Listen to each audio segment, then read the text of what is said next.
The Adventures of Sherlock Holmes, by Sir Arthur Conan Doyle. Adventure 4, The Boscombe Valley Mystery. We were seated at breakfast one morning, my wife and I, when the maid brought in a telegram. It was from Sherlock Holmes and ran in this way. "Have you a couple of days to spare? Have just been wired for from the west of England in connection with Boscombe Valley tragedy. Shall be glad if you will come with me. Air and scenery perfect. Leave Paddington by the 11:15. "What do you say, dear?" said my wife, looking across at me. "Will you go?" "I really don't know what to say. I have a fairly long list at present." "Oh, Anstruther would do your work for you. You have been looking a little pale lately. I think that the change would do you good, and you are always so interested in Mr. Sherlock Holmes's cases." "I should be ungrateful if I were not, seeing what I gained through one of them," I answered. "But if I am to go, I must pack at once, for I have only half an hour." My experience of camp life in Afghanistan had at least had the effect of making me a prompt and ready traveler. My wants were few and simple, so that in less than the time stated I was in a cab with my valise, rattling away to Paddington Station. Sherlock Holmes was pacing up and down the platform, his tall, gaunt figure made even gaunter and taller by his long grey travelling cloak and close-fitting cloth cap. "It is really very good of you to come, Watson," said he. "It makes a considerable difference to me, having someone with me on whom I can thoroughly rely. Local aid is always either worthless or else biased. If you will keep the two corner seats, I shall get the tickets." We had the carriage to ourselves, save for an immense litter of papers which Holmes had brought with him. Among these he rummaged and read, with intervals of note-taking and of meditation, until we were past Reading. Then he suddenly rolled them all into a gigantic ball and tossed them up onto the rack. "Have you heard anything of the case?" he asked. "Not a word. I have not seen a paper for some days." "The London press has not had very full accounts. I have just been looking through all the recent papers in order to master the particulars. It seems, from what I gather, to be one of those simple cases which are so extremely difficult." "That sounds a little paradoxical." "But it is profoundly true. Singularity is almost invariably a clue. The more featureless and commonplace a crime is, the more difficult it is to bring it home.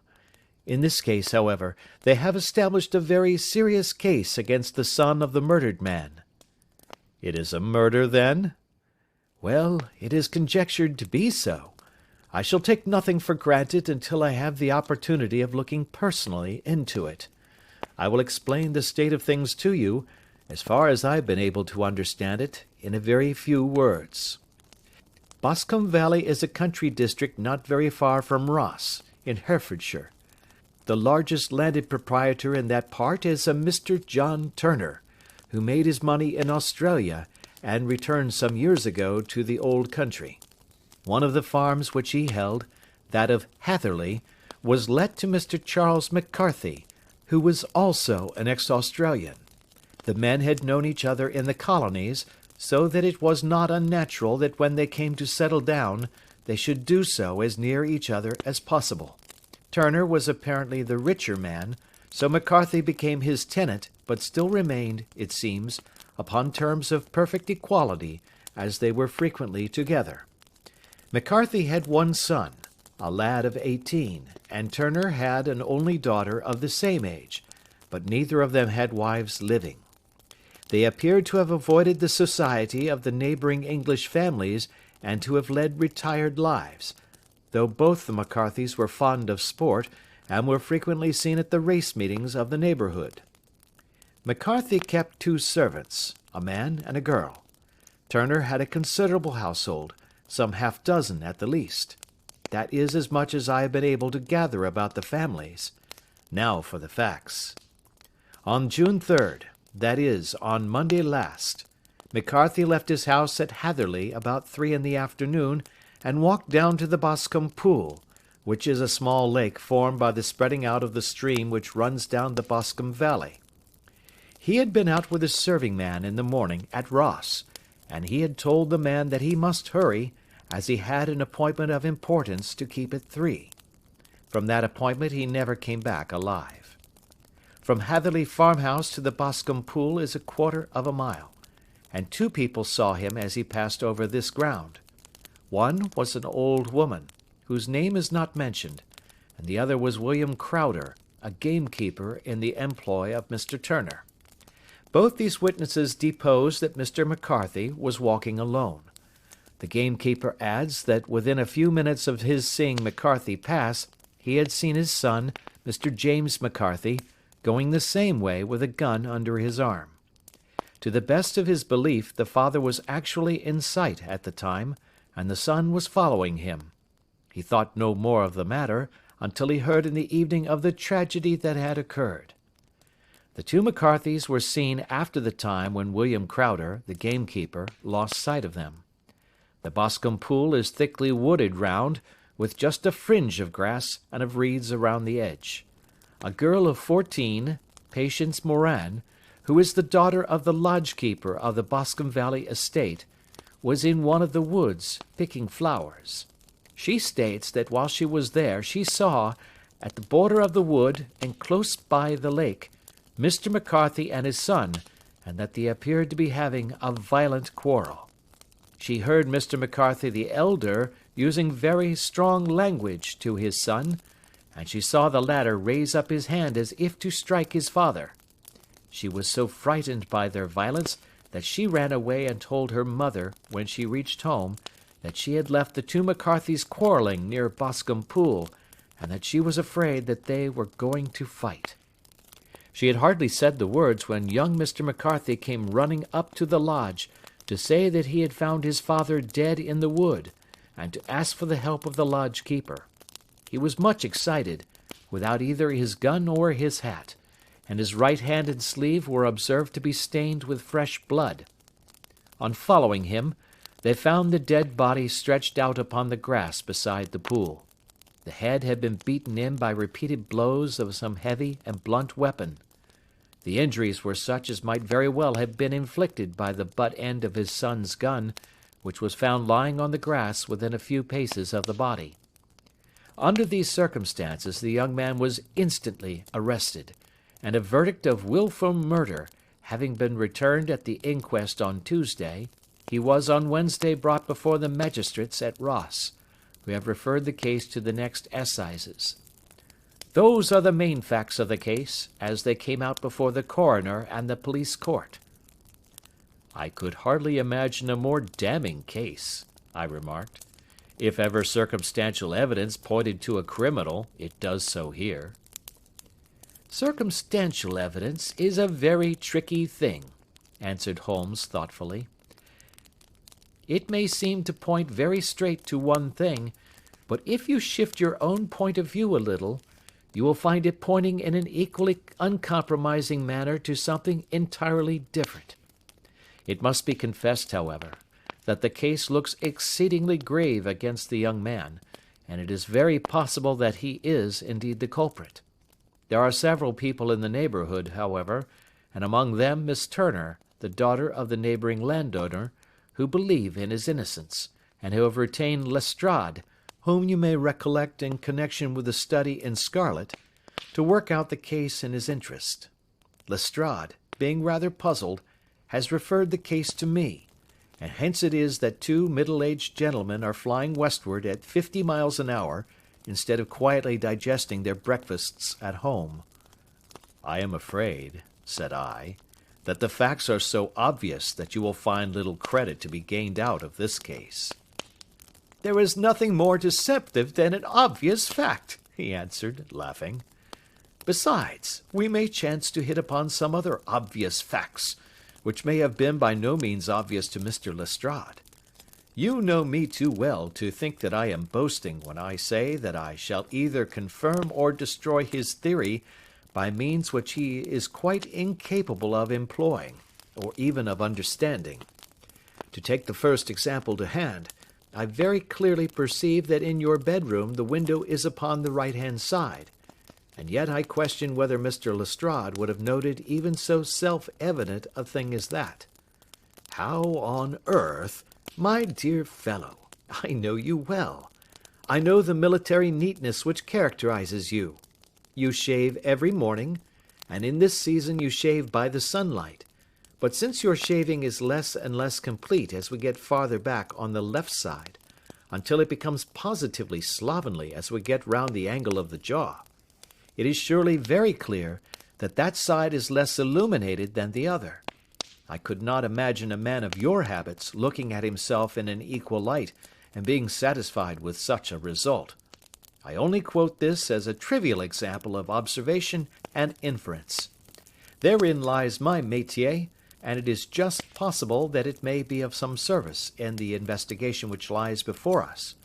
There are one or two minor points which were brought out in the inquest and which are worth considering. What are they? It appears that his arrest did not take place at once, but after the return to Hatherley Farm. On the inspector of constabulary informing him that he was a prisoner, he remarked that he was not surprised to hear it, and that it was no more than his deserts. This observation of his had the natural effect of removing any traces of doubt which might have remained in the minds of the coroner's jury. "It was a confession," I ejaculated. "No, for it was followed by a protestation of innocence." "Coming on the top of such a damning series of events, it was at least a most suspicious remark." "On the contrary," said Holmes, "it is the brightest rift which I can at present see in the clouds. However innocent he might be, he could not be such an absolute imbecile as not to see that the circumstances were very black against him. Had he appeared surprised at his own arrest, or feigned indignation at it, I should have looked upon it as highly suspicious, because such surprise or anger would not be natural under the circumstances, and yet might appear to be the best policy to a scheming man. His frank acceptance of the situation marks him as either an innocent man, or else as a man of considerable self-restraint and firmness. As to his remark about his deserts, it was also not unnatural if you consider that he stood beside the dead body of his father, and that there is no doubt that he had that very day so far forgotten his filial duty as to bandy words with him, and even, according to the little girl whose evidence is so important, to raise his hand as if to strike him. The self-reproach and contrition which are displayed in his remark appear to me to be the signs of a healthy mind rather than of a guilty one." I shook my head. "Many men have been hanged on far slighter evidence," I remarked. "So they have, and many men have been wrongfully hanged." "What is the young man's own account of the matter?" "It is, I'm afraid, not very encouraging to his supporters, though there are one or two points in it which are suggestive. You will find it here, and may read it for yourself." He picked out from his bundle a copy of the local Herefordshire paper, and having turned down the sheet, he pointed out the paragraph in which the unfortunate young man had given his own statement of what had occurred.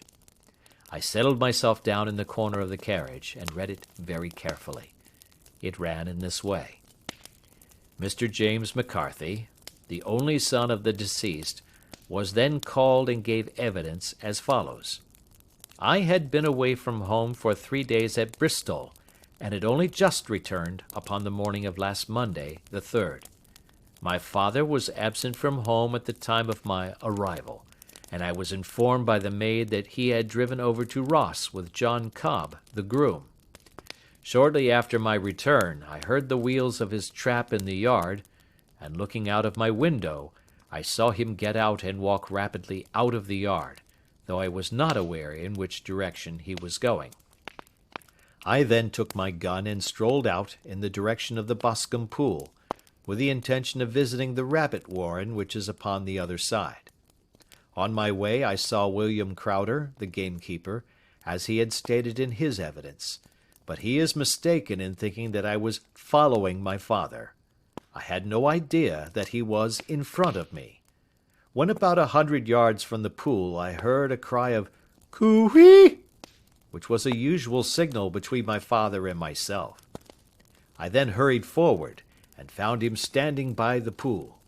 He appeared to be much surprised at seeing me, and asked me rather roughly what I was doing there. A conversation ensued which led to high words and almost to blows, for my father was a man of a very violent temper. Seeing that his passion was becoming ungovernable, I left him, and returned towards Hatherley Farm. I had not gone more than 150 yards, however, when I heard a hideous outcry behind me, which caused me to run back again. I found my father expiring upon the ground, with his head terribly injured. I dropped my gun and held him in my arms, but he almost instantly expired. I knelt beside him for some minutes, and then made my way to Mr. Turner's lodge-keeper, his house being the nearest, to ask for assistance. I saw no one near my father when I returned, and I have no idea how he came by his injuries. He was not a popular man, being somewhat cold and forbidding in his manners, but he had, as far as I know, no active enemies. I know nothing further of the matter. The Coroner: Did your father make any statement to you before he died? Witness: He mumbled a few words, but I could only catch some allusion to a rat. The Coroner: What did you understand by that? Witness: It conveyed no meaning to me. I thought that he was delirious. The Coroner: What was the point upon which you and your father had this final quarrel?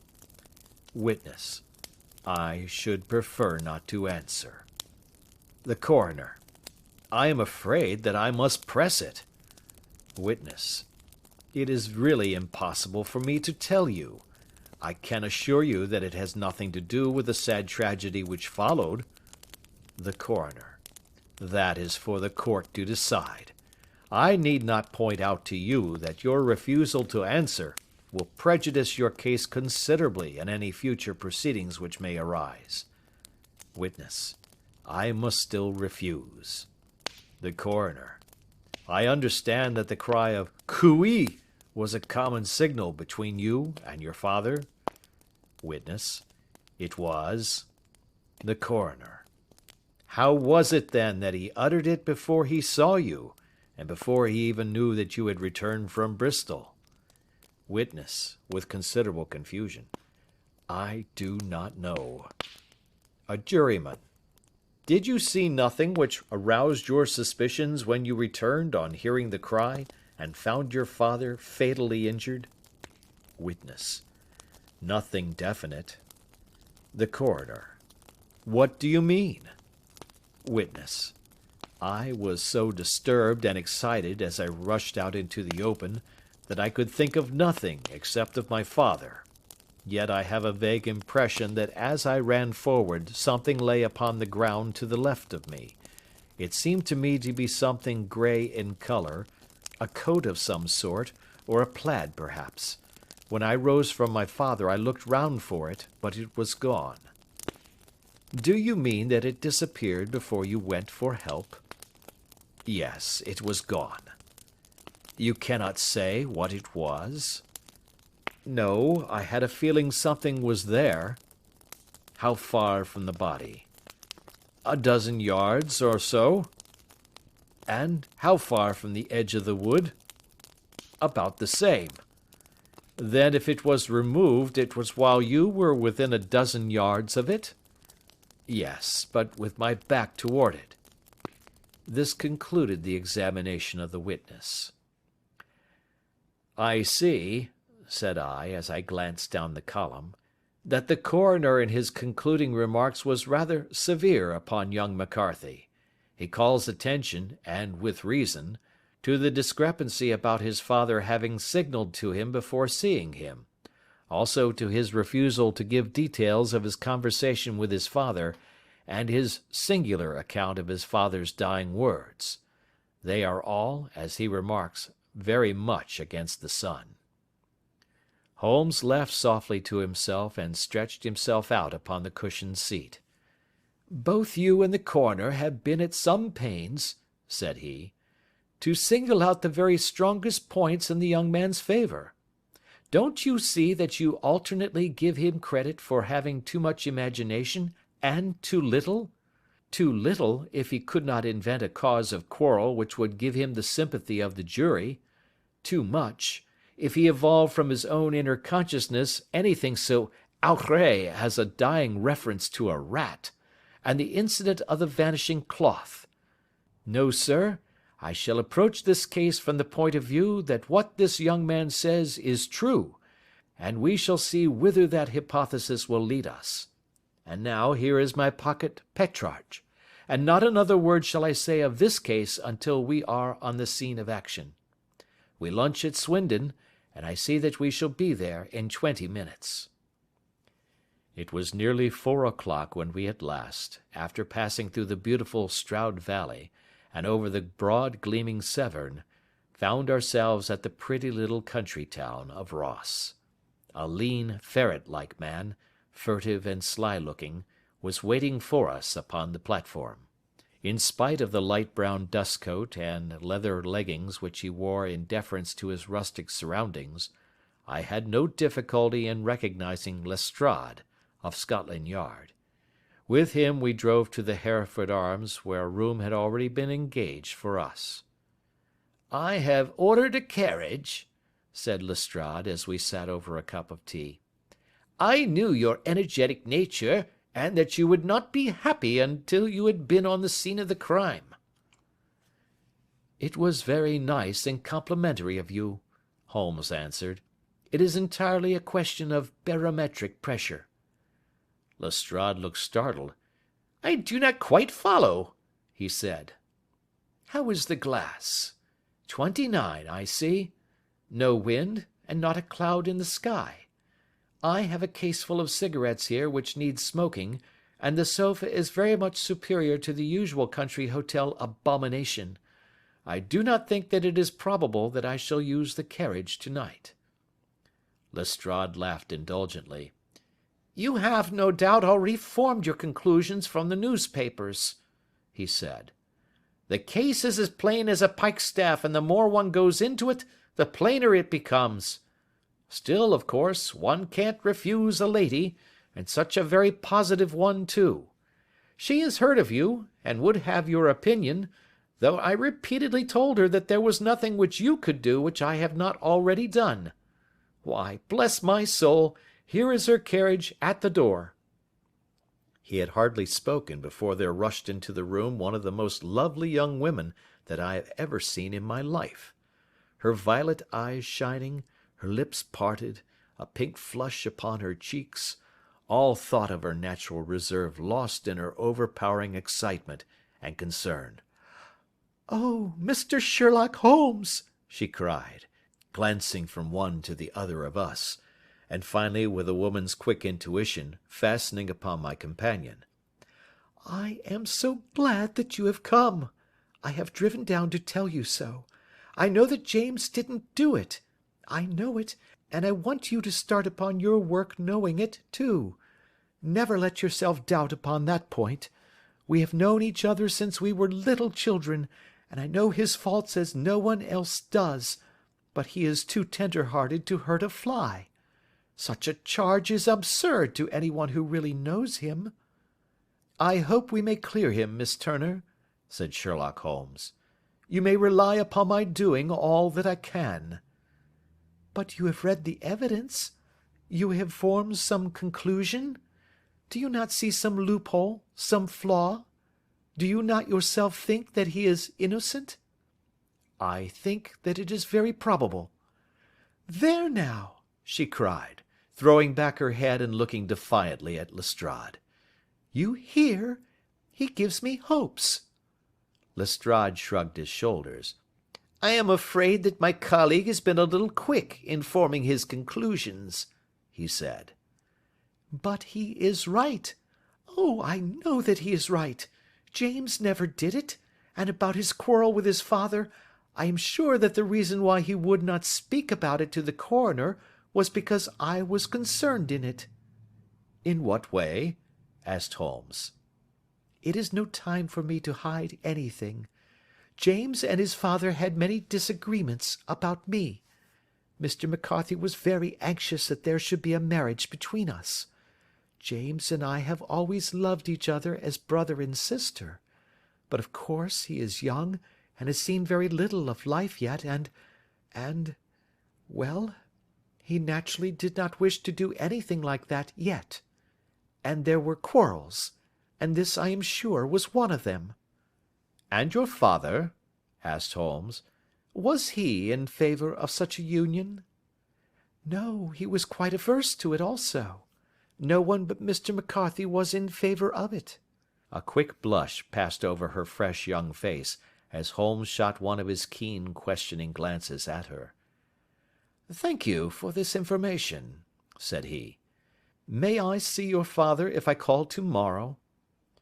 "I am afraid the doctor won't allow it." "The doctor?" "Yes. Have you not heard? Poor father has never been strong for years back, but this has broken him down completely. He is taken to his bed, and Dr. Willows says that he is a wreck, and that his nervous system is shattered. Mr. McCarthy was the only man alive who had known Dad in the old days in Victoria." "Ha! In Victoria! That is important." "Yes, at the mines." "Quite so, at the gold mines, where, as I understand, Mr. Turner made his money." "Yes, certainly." "Thank you, Miss Turner. You have been of material assistance to me." "You will tell me if you have any news to-morrow. No doubt you will go to the prison to see James. Oh, if you do, Mr. Holmes, do tell him that I know him to be innocent." "I will, Miss Turner." "I must go home now, for Dad is very ill, and he misses me so if I leave him. Good-bye, and God help you in your undertaking." She hurried from the room as impulsively as she had entered, and we heard the wheels of her carriage rattle off down the street. "I am ashamed of you, Holmes," said Lestrade with dignity after a few minutes' silence. "Why should you raise up hopes which you are bound to disappoint? I am not over tender of heart, but I call it cruel." "I think that I see my way to clearing James McCarthy," said Holmes. "Have you an order to see him in prison?" "Yes, but only for you and me." "Then I shall reconsider my resolution about going out. We have still time to take a train to Hereford and see him to-night?" "Ample." "Then let us do so. Watson, I fear that you will find it very slow, but I shall only be away a couple of hours." I walked down to the station with them, and then wandered through the streets of the little town, finally returning to the hotel, where I lay upon the sofa and tried to interest myself in a yellow-backed novel. The puny plot of the story was so thin, however, when compared to the deep mystery through which we were groping, and I found my attention wander so continually from the action to the fact, that I at last flung it across the room and gave myself up entirely to a consideration of the events of the day. Supposing that this unhappy young man's story were absolutely true, then what hellish thing, what absolutely unforeseen and extraordinary calamity could have occurred between the time when he parted from his father and the moment when, drawn back by his screams, he rushed into the glade? It was something terrible and deadly. What could it be? Might not the nature of the injuries reveal something to my medical instincts? I rang the bell, and called for the weekly county paper, which contained a verbatim account of the inquest. In the surgeon's deposition it was stated that the posterior third of the left parietal bone and the left half of the occipital bone had been shattered by a heavy blow from a blunt weapon. I marked the spot upon my own head. Clearly such a blow must have been struck from behind. That was to some extent in favour of the accused, as when seen quarrelling he was face to face with his father. Still, it did not go for very much, for the older man might have turned his back before the blow fell. Still, it might be worth while to call Holmes's attention to it. Then there was the peculiar dying reference to a rat. What could that mean? It could not be delirium. A man dying from a sudden blow does not commonly become delirious. No, it was more likely to be an attempt to explain how he met his fate. But what could it indicate? I cudgelled my brains to find some possible explanation. And then the incident of the grey cloth seen by young McCarthy. If that were true, the murderer must have dropped some part of his dress, presumably his overcoat, in his flight, and must have had the hardihood to return and to carry it away at the instant when the sun was kneeling with his back turned not a dozen paces off. What a tissue of mysteries and improbabilities the whole thing was! I did not wonder at Lestrade's opinion, and yet I had so much faith in Sherlock Holmes's insight that I could not lose hope as long as every fresh fact seemed to strengthen his conviction of young McCarthy's innocence. It was late before Sherlock Holmes returned. He came back alone, for Lestrade was staying in lodgings in the town. "The glass still keeps very high," he remarked as he sat down. "It is of importance that it should not rain before we are able to go over the ground. On the other hand, a man should be at his very best and keenest for such nice work as that, and I did not wish to do it when fagged by a long journey. I have seen young McCarthy." "And what did you learn from him?" "Nothing." "Could he throw no light?" "None at all. I was inclined to think at one time that he knew who had done it, and was screening him or her, but I am convinced now that he is as puzzled as everyone else. He is not a very quick-witted youth, though comely to look at and, I should think, sound at heart." "I cannot admire his taste," I remarked, "if it is indeed a fact that he was averse to a marriage with so charming a young lady as this Miss Turner." "Ah, thereby hangs a rather painful tale. This fellow is madly, insanely in love with her, but some 2 years ago, when he was only a lad, and before he really knew her, for she had been away 5 years at a boarding school, what does the idiot do but get into the clutches of a barmaid in Bristol, and marry her at a registry office? No one knows a word of the matter, but you can imagine how maddening it must be to him to be upbraided for not doing what he would give his very eyes to do, but what he knows to be absolutely impossible. It was sheer frenzy of this sort which made him throw his hands up into the air when his father, at their last interview, was goading him on to propose to Miss Turner. On the other hand, he had no means of supporting himself, and his father, who was by all accounts a very hard man, would have thrown him over utterly had he known the truth. It was with his barmaid wife that he had spent the last 3 days in Bristol, and his father did not know where he was. Mark that point. It is of importance. Good has come out of evil, however, for the barmaid, finding from the papers that he is in serious trouble and likely to be hanged, has thrown him over utterly and has written to him to say that she has a husband already in the Bermuda dockyard, so that there is really no tie between them. I think that that bit of news has consoled young McCarthy for all that he has suffered." "But if he is innocent, who has done it?" "Ah, who? I would call your attention very particularly to 2 points. One is that the murdered man had an appointment with someone at the pool, and that the someone could not have been his son, for his son was away, and he did not know when he would return. The second is that the murdered man was heard to cry "Cooey" before he knew that his son had returned. Those are the crucial points upon which the case depends. And now let us talk about George Meredith, if you please, and we shall leave all minor matters until tomorrow." There was no rain, as Holmes had foretold, and the morning broke bright and cloudless. At 9 o'clock Lestrade called for us with the carriage, and we set off for Hatherley Farm and the Boscombe Pool. "There is serious news this morning," Lestrade observed. "It is said that Mr. Turner, of the Hall, He is so ill that his life is despaired of." "An elderly man, I presume?" said Holmes. "About 60. But his constitution has been shattered by his life abroad, and he has been in failing health for some time. This business has had a very bad effect upon him. He was an old friend of McCarthy's, and, I may add, a great benefactor to him, for I have learned that he gave him Hatherley Farm rent-free." "Indeed, that is interesting," said Holmes. "Oh yes, in 100 other ways he has helped him. Everybody about here speaks of his kindness to him.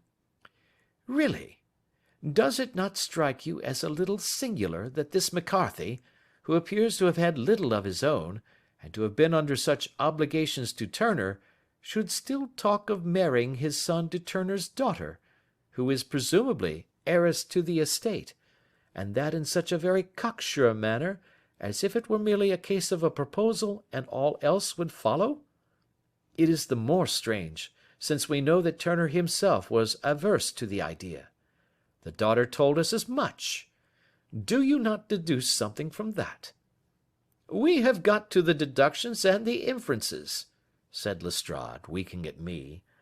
"I find it hard enough to tackle facts, Holmes, without flying away after theories and fancies." "You are right," said Holmes demurely.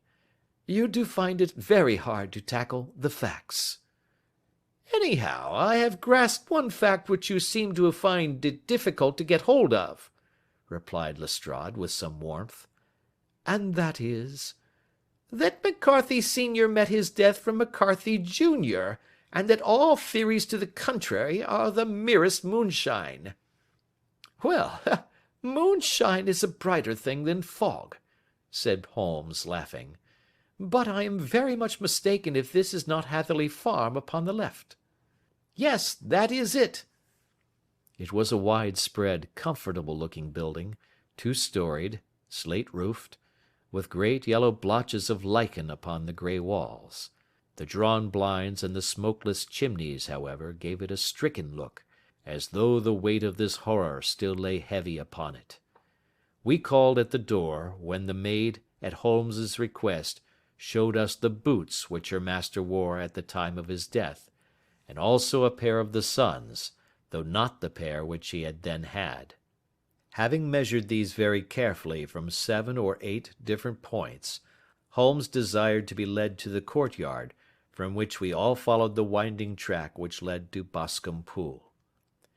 Sherlock Holmes was transformed when he was hot upon such a scent as this. Men who had only known the quiet thinker and logician of Baker Street would have failed to recognize him. His face flushed and darkened. His brows were drawn into 2 hard black lines, while his eyes shone out from beneath them with a steely glitter. His face was bent downward, his shoulders bowed, his lips compressed, and the veins stood out like whipcord in his long sinewy neck. His nostrils seemed to dilate with a purely animal lust for the chase, and his mind was so absolutely concentrated upon the matter before him, that a question or remark fell unheeded upon his ears, or at the most only provoked a quick, impatient snarl in reply. Swiftly and silently he made his way along the track which ran through the meadows, and so by way of the woods to the Boscombe Pool. It was damp, marshy ground, as is all that district, and there were marks of many feet, both upon the path and amid the short grass which bounded it on either side. Sometimes Holmes would hurry on, sometimes stop dead, and once he made quite a little detour into the meadow. Lestrade and I walked behind him, the detective indifferent and contemptuous, while I watched my friend with the interest which sprang from the conviction that every one of his actions was directed towards a definite end. The Boscombe Pool, which is a little reed-girt sheet of water some 50 yards across, is situated at the boundary between the Hatherley Farm and the private park of the wealthy Mr. Turner. Above the woods which lined it upon the farther side we could see the red, jutting pinnacles which mark the site of the rich landowner's dwelling.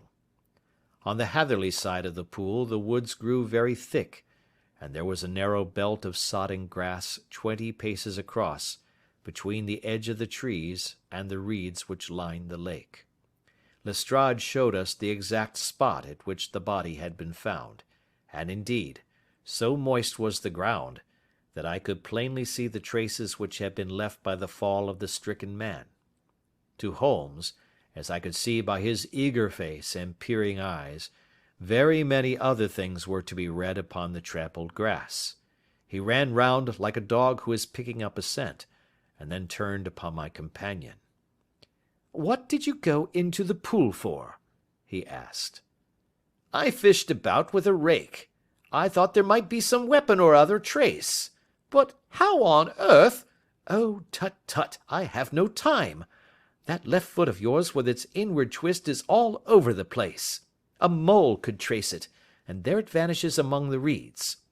Oh, how simple it would all have been had I been here before they came like a herd of buffalo and wallowed all over it. Here is where the party with the lodge keeper came, and they have covered all tracks for 6 or 8 feet round the body. But here are 3 separate tracks of the same feet."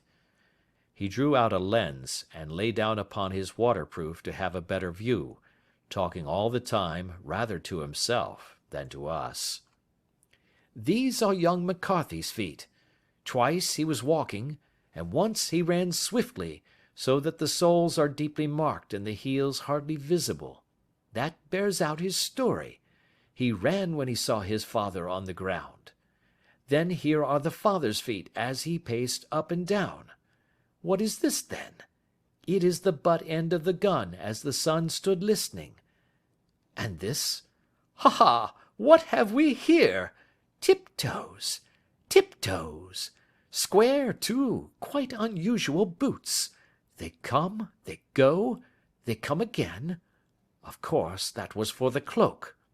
Now where did they come from?" He ran up and down, sometimes losing, sometimes finding the track until we were well within the edge of the wood, and under the shadow of a great beech, the largest tree in the neighbourhood. Holmes traced his way to the farther side of this, and lay down once more upon his face with a little cry of satisfaction. For a long time he remained there, turning over the leaves and dried sticks, gathering up what seemed to me to be dust into an envelope, and examining with his lens not only the ground, but even the bark of the tree as far as he could reach. A jagged stone was lying among the moss, and this also he carefully examined and retained. Then he followed a pathway through the wood until he came to the high road, where all traces were lost. "It has been a case of considerable interest," he remarked, returning to his natural manner. "I fancy that this grey house on the right must be the lodge. I think that I will go in and have a word with Morin, and perhaps write a little note. Having done that, we may drive back to our luncheon. You may walk to the cab, and I shall be with you presently." It was about 10 minutes before we regained our cab and drove back into Ross, Holmes still carrying with him the stone which he had picked up in the wood. "This may interest you, Lestrade," he remarked, holding it out. "The murder was done with it." "I see no marks." "There are none." "How do you know, then?" "The grass was growing under it. It had only lain there a few days. There was no sign of a place whence it had been taken. It corresponds with the injuries. There is no sign of any other weapon." "And the murderer?" "Is a tall man, left-handed, limps with the right leg, wears thick-soled shooting boots and a grey cloak, smokes Indian cigars, uses a cigar holder, and carries a blunt penknife in his pocket. There are several other indications, but these may be enough to aid us in our search." Lestrade laughed. "I am afraid that I am still a sceptic," he said. "Theories are all very well, but we have to deal with a hard-headed British jury." "Nous verrons," answered Holmes calmly. "You work your own method, and I shall work mine. I shall be busy this afternoon, and shall probably return to London by the evening train." "And leave your case unfinished?" "No, finished." "But the mystery?" "It is solved." "Who was the criminal, then?" "The gentleman I describe." "But who is he?" "Surely it would not be difficult to find out. This is not such a populous neighbourhood." Lestrade shrugged his shoulders. "I am a practical man," he said, "and I really cannot undertake to go about the country looking for a left-handed gentleman with a game leg. I should become the laughing-stock of Scotland Yard." "All right," said Holmes quietly. "I have given you the chance. Here are your lodgings. Good-bye. I shall drop you a line before I leave." Having left Lestrade at his rooms, we drove to our hotel, where we found lunch upon the table. Holmes was silent and buried in thought, with a pained expression upon his face, as one who finds himself in a perplexing position. "Look here, Watson," he said, when the cloth was cleared.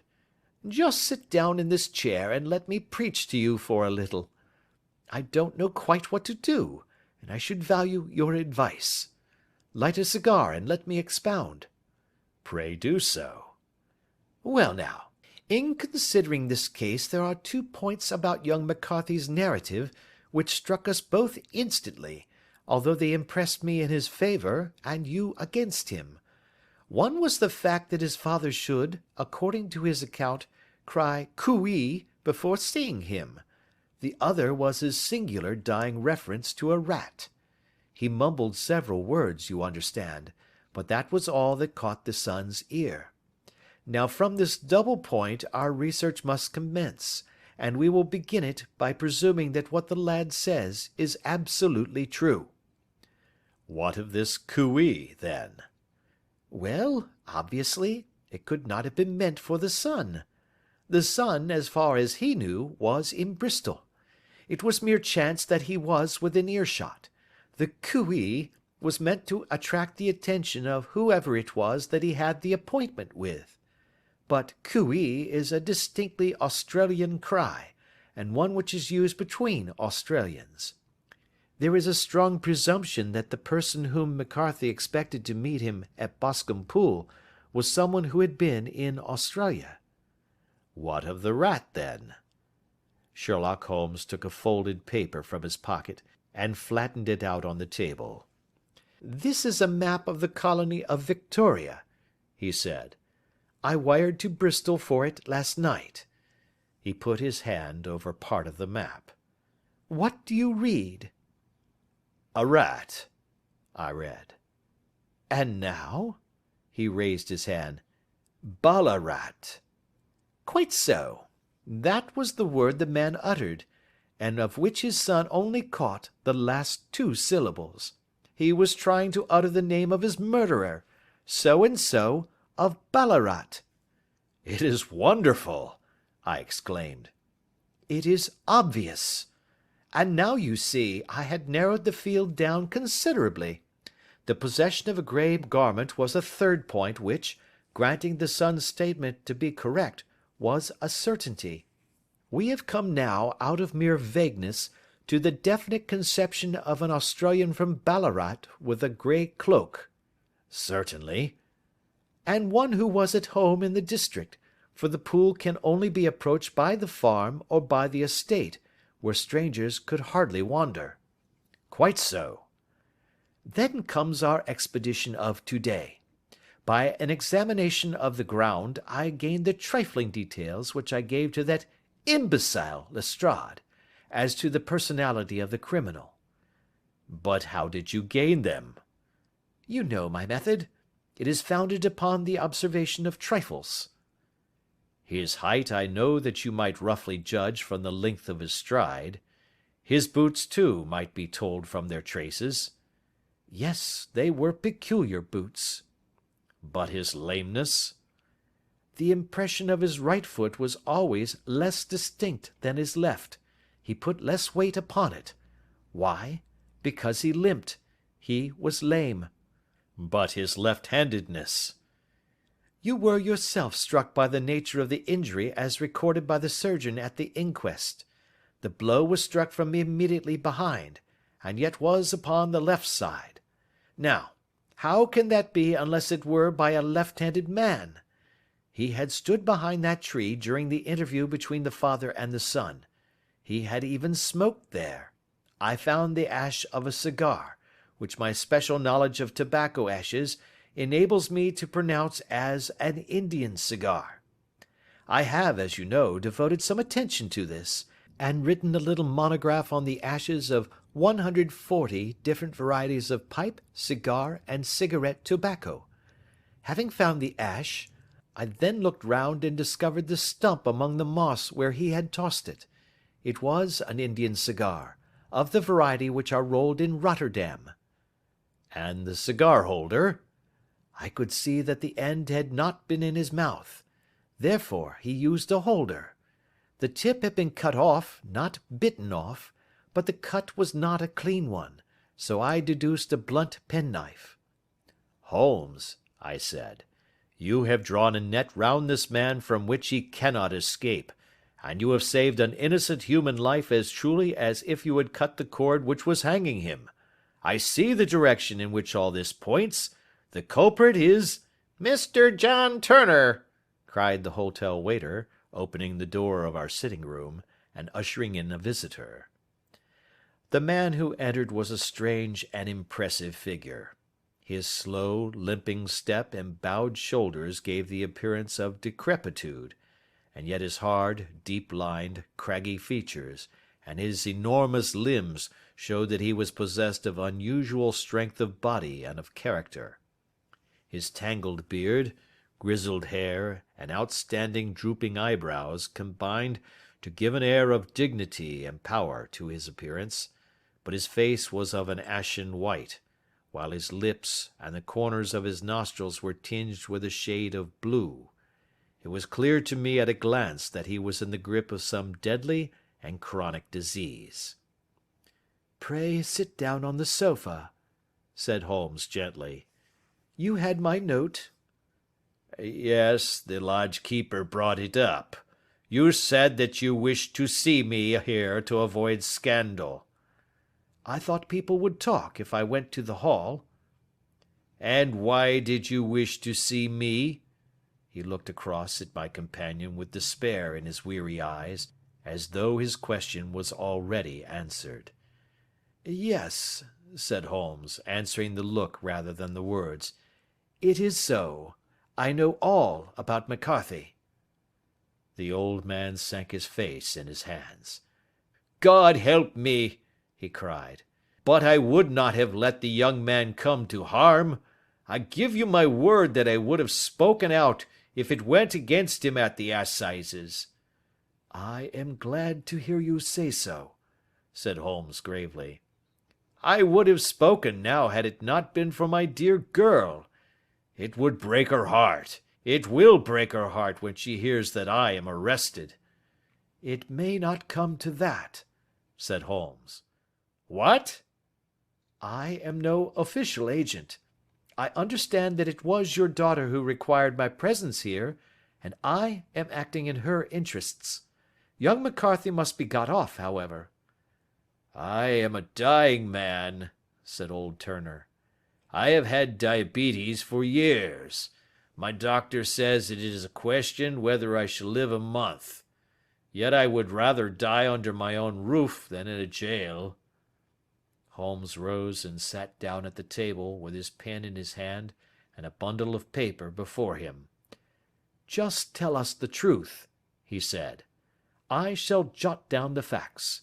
You will sign it, and Watson here can witness it. Then I could produce your confession at the last extremity to save young McCarthy. I promise you that I shall not use it unless it is absolutely needed." "It's as well," said the old man. "It's a question whether I shall live to the assizes, so it matters little to me, but I should wish to spare Alice the shock. And now I will make the thing clear to you. It has been a long time in the acting, but will not take me long to tell. You didn't know this dead man, McCarthy. He was a devil incarnate. I tell you that. God keep you out of the clutches of such a man as he. His grip has been upon me these 20 years, and he has blasted my life. I'll tell you first how I came to be in his power. It was in the early 60s at the diggings. I was a young chap then, hot-blooded and reckless, ready to turn my hand at anything.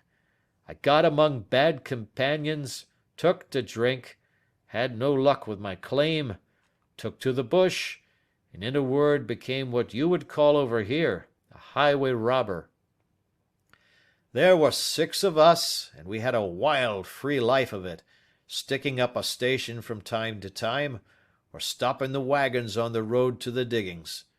Black Jack of Ballarat was the name I went under, and our party is still remembered in the colony as the Ballarat Gang. One day, a gold convoy came down from Ballarat to Melbourne, and we lay in wait for it and attacked it. There were 6 troopers and 6 of us, so it was a close thing, but we emptied 4 of their saddles at the first volley. 3 of our boys were killed, however, before we got the swag. I put my pistol to the head of the wagon driver, who was this very man McCarthy. I wished to the Lord that I had shot him then, but I spared him, though I saw his wicked little eyes fixed on my face as though to remember every feature. We got away with the gold, became wealthy men, and made our way over to England without being suspected. There I parted from my old pals and determined to settle down to a quiet and respectable life. I bought this estate, which chanced to be in the market, and I set myself to do a little good with my money to make up for the way in which I had earned it. I married, too, and though my wife died young, she left me my dear little Alice. Even when she was just a baby, her wee hand seemed to lead me down the right path as nothing else had ever done. In a word, I turned over a new leaf and did my best to make up for the past. All was going well when McCarthy laid his grip upon me. I had gone up to town about an investment, and I met him in Regent Street with hardly a coat to his back or a boot to his foot. "Here we are, Jack," says he, touching me on the arm. "We'll be as good as a family to you. There's 2 of us, me and my son, and you can have the keeping of us. If you don't, it's a fine law-abiding country is England, and there's always a policeman within hail." Well, down they came to the West Country, there was no shaking them off, and there they have lived rent-free on my best land ever since. There was no rest for me, no peace, no forgetfulness. Turn where I would, there was his cunning, grinning face at my elbow. It grew worse as Alice grew up, for he soon saw I was more afraid of her knowing my past than of the police. Whatever he wanted he must have, and whatever it was I gave him without question, land, money, houses, until at last he asked a thing which I could not give. He asked for Alice. His son, you see, had grown up, and so had my girl, and as I was known to be in weak health, it seemed a fine stroke to him that his lad should step into the whole property. But there I was firm. I would not have his cursed stock mixed with mine. Not that I had any dislike to the lad, but his blood was in him, and that was enough. I stood firm. McCarthy threatened. I braved him to do his worst. We were to meet at the pool midway between our houses to talk it over. When I went down there I found him talking with his son, so I smoked a cigar and waited behind a tree until he should be alone. But as I listened to his talk, all that was black and bitter in me seemed to come uppermost. He was urging his son to marry my daughter, with as little regard for what she might think as if she were a slut from off the streets. It drove me mad to think that I and all that I held most dear should be in the power of such a man as this. Could I not snap the bond? I was already a dying and desperate man. Though clear of mind and fairly strong of limb, I knew that my own fate was sealed. But my memory and my girl, both could be saved if I could but silence that foul tongue. I did it, Mr. Holmes. I would do it again. Deeply as I have sinned, I have led a life of martyrdom to atone for it. But that my girl should be entangled in the same meshes which held me was more than I could suffer. I struck him down with no more compunction than if he had been some foul and venomous beast. His cry brought back his son, but I had gained the cover of the wood, though I was forced to go back to fetch the cloak which I had dropped in my flight. That is the true story, gentlemen, of all that occurred. Well, it is not for me to judge you, said Holmes, as the old man signed the statement which had been drawn out. I pray that we may never be exposed to such a temptation. I pray not, sir. And what do you intend to do? In view of your health, nothing. You are yourself aware that you will soon have to answer for your deed at a higher court than the assizes. I will keep your confession, and if McCarthy is condemned I shall be forced to use it. If not, it shall never be seen by mortal eye, and your secret, whether you be alive or dead, shall be safe with us. Farewell, then, said the old man solemnly.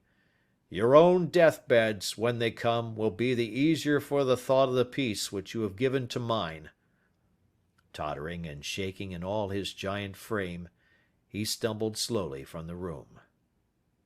God help us, said Holmes after a long silence. Why does fate play such tricks with poor helpless worms? I never hear of such a case as this that I do not think of Baxter's words and say, there, but for the grace of God, goes Sherlock Holmes. James McCarthy was acquitted at the assizes on the strength of a number of objections which had been drawn out by Holmes and submitted to the defending counsel.